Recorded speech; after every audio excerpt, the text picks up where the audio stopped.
The air was minus 40 degrees when the Chelyuskin vanished beneath the black water. They were left with nothing but timber, bricks, and a radio that only whispered. Was this a tragic accident or a calculated sacrifice by Moscow?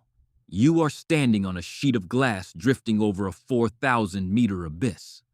The air smells of ozone and frozen kerosene, a sharp metallic scent that stings the lungs at minus 40 degrees. Under your boots, the ice isn't solid. It groans with a deep, subsonic frequency that vibrates through your teeth. This is February 13th, 1934, in the heart of the Chukchi Sea. Here, the Soviet steamship Chelyuskin isn't a triumph of engineering anymore. It is a broken toy. A jagged ridge of ice has just punched through the port side like a spear through paper. You watch as the dark stains of coal dust mix with the white snow, marking the exact spot where ambition met the physical limits of steel. The mission was simple: prove the Northern Sea Route was a gateway for global trade. Leader Otto Schmidt promised a glorious transit from Leningrad to Vladivostok in a single season, a feat of pure Soviet will. But the logistics were a lie from the start. They sent a thin-skinned cargo vessel, not a reinforced icebreaker, into a region known for critical failures and shifting flows.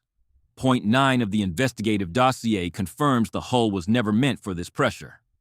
By late 1933, the Chelyuskin was no longer sailing. It was trapped in a slow-motion vice, drifting backwards at 3 miles per hour.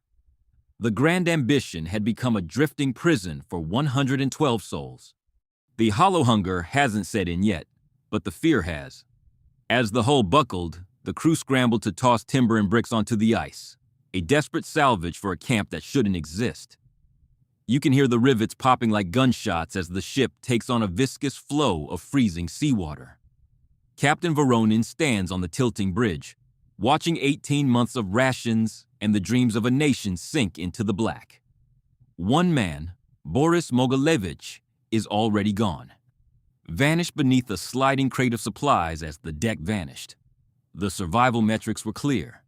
They were 100 miles from the nearest coast, with no way to call for a rescue that didn't exist. The ship is gone now, leaving only a scar of black water in the white waste. 103 survivors, including women and 2 small children, are left huddling around a makeshift stove on a floe that could crack at any moment. They have established Schmidt's camp, but the ice is a fickle landlord. Why did the Soviet High Command ignore the warnings about the ship's structural torsion? More importantly, what did the final radio logs record in those silent hours before the vessel slipped beneath the surface? The official report claims a tragic accident, but the forensic evidence suggests a much more calculated risk that went horribly wrong. How long can a human heart beat in a world made of glass and absolute zero? July 16th, 1933. The Leningrad docks are a fever of red banners and brass bands. You can almost smell the cheap coal smoke and the fresh paint masking the flaws of a ship never built for the Arctic crush. 112 souls are waving from the deck. Scientists, sailors, and even children. All of them convinced they are about to conquer the top of the world. They aren't just sailing. They are chasing a ghost of Soviet glory that looks better on a poster than it does on a nautical chart. The mission was a gamble from day one, a raw display of political hubris over maritime sanity. They wanted to prove a freighter could run the Northern Sea Route in a single season. It was an ambitious roadmap, but it ignored the technical debt of a ship with a thin, riveted hull. The Chelyuskin was a cargo carrier, not a heavy icebreaker, yet they pushed it into the Kara Sea as if the ice would simply move for the hammer and sickle. Look at the shadows under the smiles in this departure photo. They are already walking into a trap. By the time they hit the Murmansk stop in August, the reality of the logistics started to bite. The ship was heavily laden, sitting low in the water with timber and bricks for a colony on Wrangel Island that didn't even exist yet. Captain Voronin knew the risks, but the scale of ambition coming from Moscow didn't allow for a U-turn. They were crossing the threshold into a place where the maps are just suggestions. Every mile east was a mile further from civilization, and a mile closer to the silence of the deep freeze. As the Chelyuskin entered the Kara Sea, the first ice floes appeared, small white teeth drifting in a gray sea. For a moment, they felt like kings, breaking through the slush at 10 knots.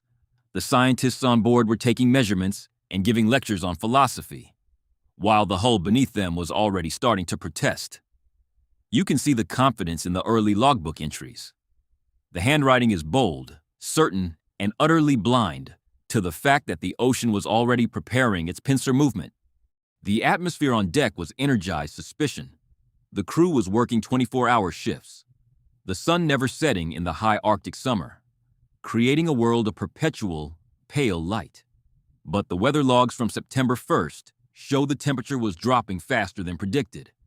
The survival technology on board was basic: fur parkas and optimism, against an environment that eats both for breakfast. They were trapped in a dream of progress, unaware that the ice doesn't care about your 5-year plan or your banners. This was the point of no return. The moment the open water behind them began to freeze shut like a closing door. They had passed the last supply depot and were now entirely dependent on the emerging Soviet polar aviation. It was a beautiful, terrifying sight. A lone ship silhouetted against a crimson Arctic sunset. A steel passenger in a world of glass. But if you look closely at the hull reflections in this archival film, you can see the first scratches where the ice began to claim its DUE. The sun is a pale, heatless coin hanging in a sky of bruised purple. It is September 18, 1933, and the wind has started to scream. The Chelyuskin isn't moving under its own steam anymore. It is being carried by the drift. A slow, rhythmic grinding that sounds like 1,000 teeth gnawing on the hull. The temperature has plummeted to -30, and the ship's heaters are losing the war. Look at the rime ice forming on the brass fittings in this photo. The rations are low, and the mood is lower. The survival metrics from point 11 show a dangerous drop in morale as the hollow hunger begins to set in. They are eating canned meats and gray bread, while the ice keeps breathing against the steel. The technical debt of the thin hull is finally being called in, and the interest is paid in fear. Every night, the crew hears the rivets snapping, a sound like pistol shots in the dark. Look at this diagram of the ship's internal bracing bending under the strain. Captain Voronin is checking the barometer, and it's a free fall. The weather logs show a massive high-pressure system moving in from the north. It is shoving the ice pack together, turning the ocean into a giant hydraulic press. The scientists are still lecturing, trying to maintain a veneer of civilization, but the ink is freezing in their pens. Look at the shaky, jagged lines in the meteorological log, as the cold begins to compromise the motor functions of the men. There was a moment of false hope, a narrow lead of open water appearing in November. They could see the Bering Strait, a thin line of blue on the horizon, almost within reach. But the drift is a cruel master. It reversed. It dragged them back into the heart of the Chukchi Sea, away from safety and into the silence of the deep pack. The point of no return was a mile back, and they missed it. Look at this navigational chart showing the erratic zigzag path of the drift, moving away from the coast. The gear failures are mounting. The winches are seized. The deck timber is splintering under the frost, and the fuel for the galley is dwindling. They are burning wood to keep the children warm, a desperate temporary fix in a permanent winter. The leadership is still promising a breakthrough, but the men are looking at the hull plates, watching them bulge inward like a drum skin. Look at the way the light catches the warped steel in this low-angle shot along the ship's side. By December, the Chelyuskin was no longer a ship. It was an island of iron trapped in a desert of glass. These strategic decisions made in Moscow seem like a sick joke now. They are hundreds of miles from any help, and the Arctic is finally closing its fist. The trap is set, and the iron is starting to groan under the weight of an entire ocean's pressure. This is the sound of a dream being crushed, one rivet at a time. Look at the massive ice ridges piling up against the ship's bow in this grainy archival still. February 13th, 1934, 15:30 hours. The ice stops breathing and starts biting. A massive pressure ridge, fueled by the currents of the entire Arctic basin, slams into the port side. It isn't a collision, it is a dissection. The riveted steel hull, never meant for this torsion, simply unzips. You can hear the rivets popping like a firing squad in the fog. Look at the jagged, twisted metal in this forensic reconstruction of the breach.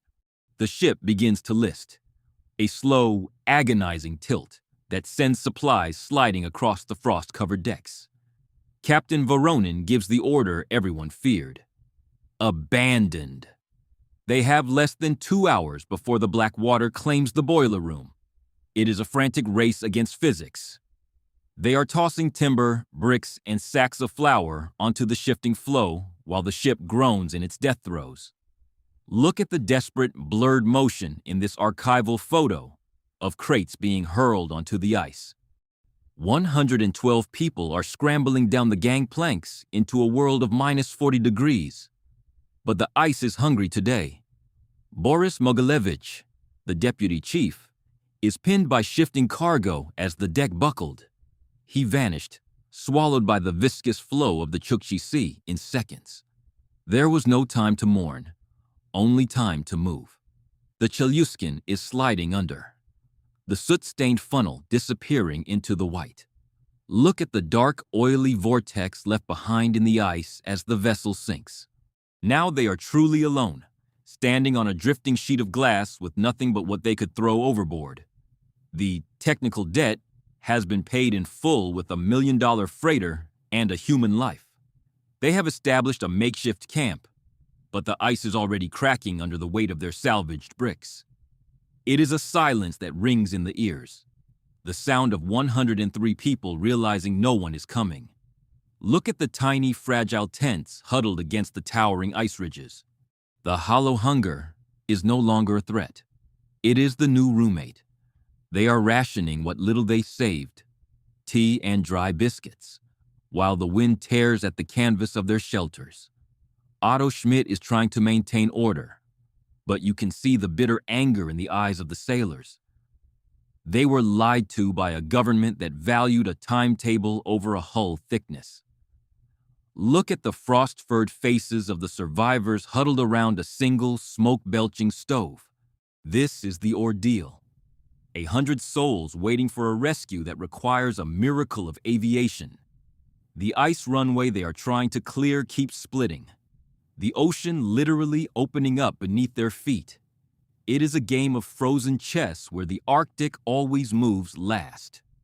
They are writing their final letters, just in case the remains found here years later are all that's left of the dream. Look at the salt-stained frozen edge of this letter recovered from the camp. The drift finally slowed, but the silence it left behind was heavier than the grinding ice.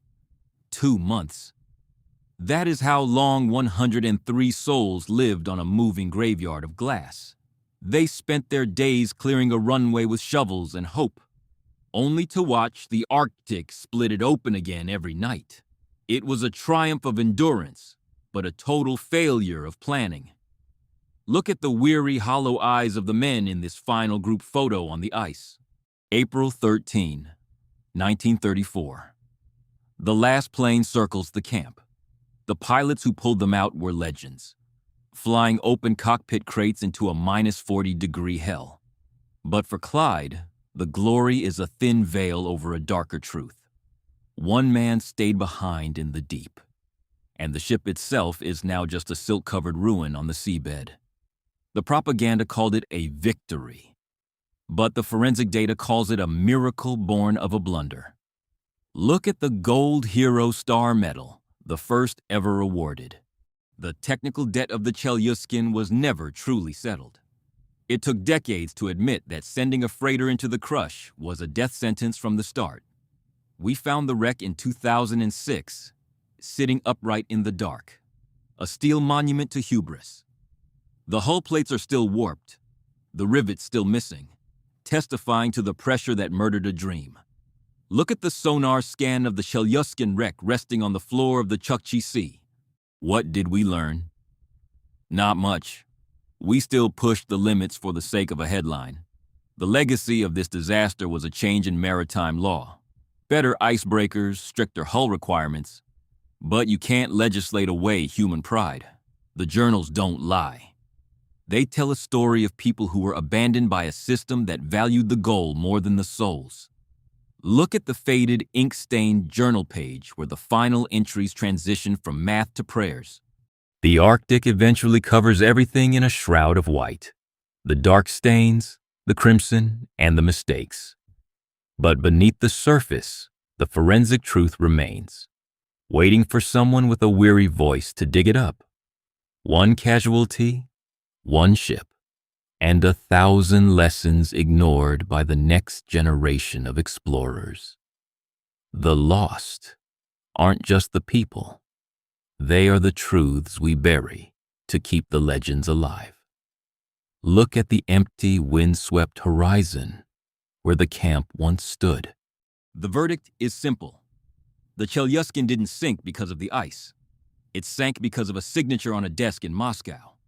It was a calculated risk where the math was wrong, and the crew paid the interest.